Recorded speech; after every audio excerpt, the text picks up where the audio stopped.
Are you looking for some great books to improve your management skills and become a better leader?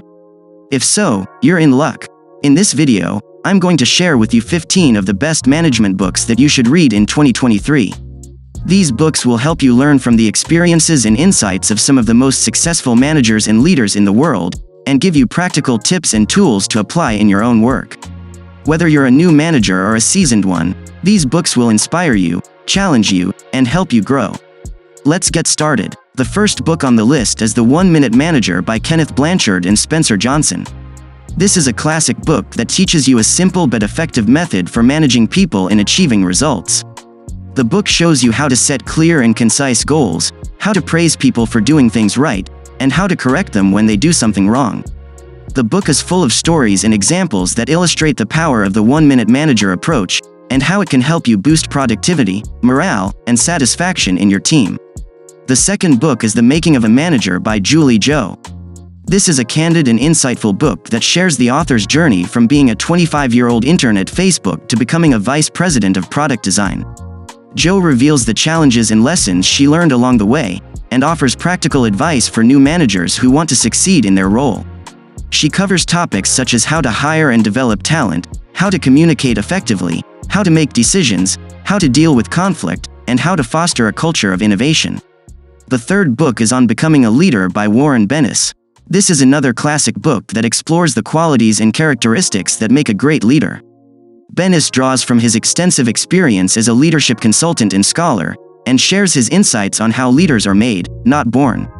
He also provides tips and strategies on how to develop your own leadership style, based on your strengths, values, and vision. The book is full of quotes and anecdotes from famous leaders who exemplify the principles of leadership that Bennis advocates. The fourth book is The Silo Effect by Gillian Tett. This is a fascinating book that examines why organizations often behave in ways that seem irrational or counterproductive. Tett argues that the root cause of many organizational problems is the silo effect, which is when people in different departments or functions operate in isolation from each other, without sharing information or collaborating. She shows how this leads to poor decisions, missed opportunities, and wasted resources. She also shows how some organizations have overcome the silo effect by fostering a culture of cross-functional communication and cooperation. The fifth book is Turn the Ship Around by L. David Marquette. This is an inspiring book that tells the story of how Marquette transformed the USS Santa Fe, a nuclear submarine that was ranked last in the fleet, into one of the best-performing ships in the Navy. Marquette did this by changing the traditional command and control model of leadership into a model of empowerment and engagement. He gave his crew members more autonomy, responsibility, and authority, and encouraged them to think like leaders, not followers. The result was a dramatic improvement in performance, morale, and innovation. The sixth book is Measure What Matters by John Doerr.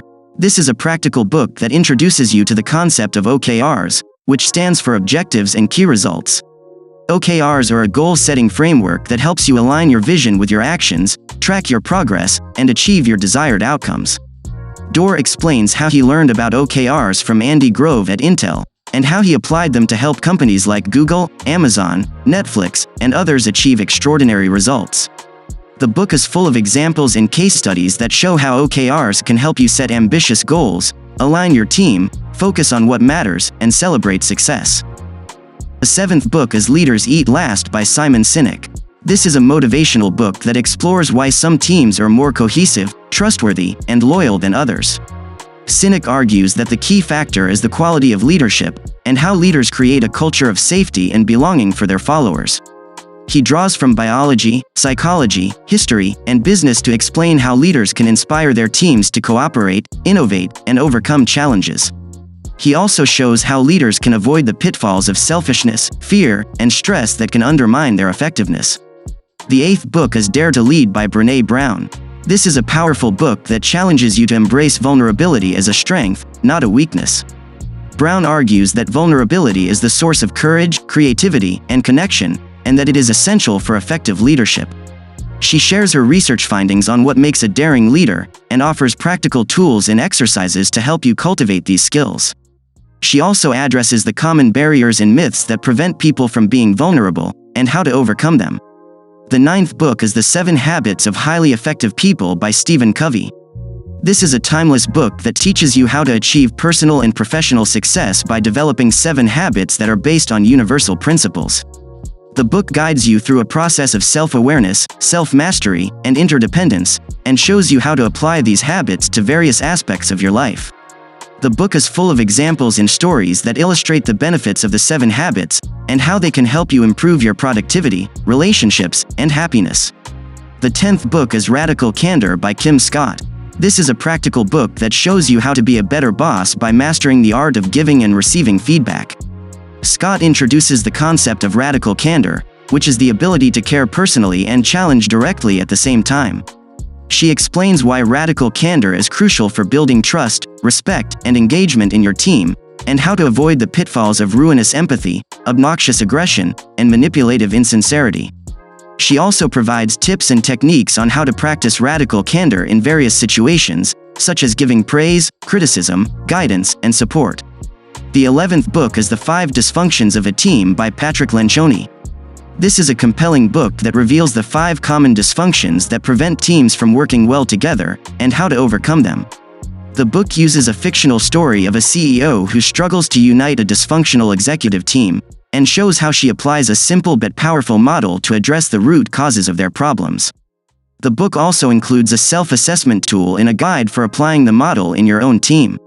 The 12th book is Good to Great by Jim Collins. This is a research-based book that analyzes what makes some companies achieve sustained excellence, while others fail or remain mediocre. Collins identifies 7 characteristics that distinguish great companies from good ones, and shows how they apply them to their strategy, culture, leadership, and operations. He also debunks some common myths and misconceptions about what makes a great company, and challenges you to apply the same principles to your own organization. The 13th book is The Lean Startup by Eric Ries. This is an innovative book that introduces you to a new approach for creating and managing startups, based on the principles of lean manufacturing. Ries argues that startups are not smaller versions of large companies, but experiments that need to test their assumptions and learn from their customers as quickly as possible. He shows how to use the lean startup method to build a minimum viable product, measure customer feedback, pivot or persevere based on the data, and achieve validated learning.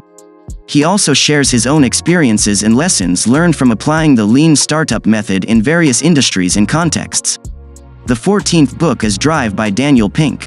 This is an influential work that delves into the dynamics of motivation in contemporary society. Pink challenges the conventional method of motivation, contending that the traditional system of rewards and punishments is no longer as effective in driving performance and satisfaction. Instead, he introduces a paradigm shift, advocating for an approach centered on 3 intrinsic elements: autonomy, mastery, and purpose. Pink elucidates how cultivating these aspects can not only enhance creativity and engagement but also lead to a deeper sense of fulfillment in both professional and personal realms. What sets Drive apart is its practicality, as Pink provides actionable advice on how to integrate this fresh perspective into one's own organization or team. By redefining motivation, Pink's book offers valuable insights for managers seeking to foster a more productive and contented work environment, ultimately contributing to higher levels of achievement and job satisfaction within their teams or organizations. The 15th and final book on the list is The First 90 Days by Michael Watkins. This is a highly regarded book for managers, especially those navigating crucial career transitions like starting a new job or role. Watkins offers a comprehensive framework for effectively planning and executing the initial 90 days in a new position, a period critical for establishing success. One of the book's strengths lies in its emphasis on avoiding common missteps and pitfalls that could potentially hinder progress. It covers a range of vital topics including how to accurately assess your situation, ensuring early victories, building and managing a cohesive team, negotiating expectations, and forming strategic alliances. What sets this book apart is its adaptability to various types of transitions, be it promotions, relocations, or turnarounds, making it a versatile guide for professionals at different stages of their careers. This resource is a must-read for anyone looking to excel during pivotal career shifts, providing actionable insights and strategies for a successful transition into a new role or position. So there you have it, 15 of the best management books that you should read in 2023. These books will help you develop your skills, expand your knowledge, and inspire your vision as a manager and leader. I hope you enjoyed this video, and I encourage you to check out these books for yourself. Thank you for watching, and don't forget to subscribe to Capital Investments for more videos like this one.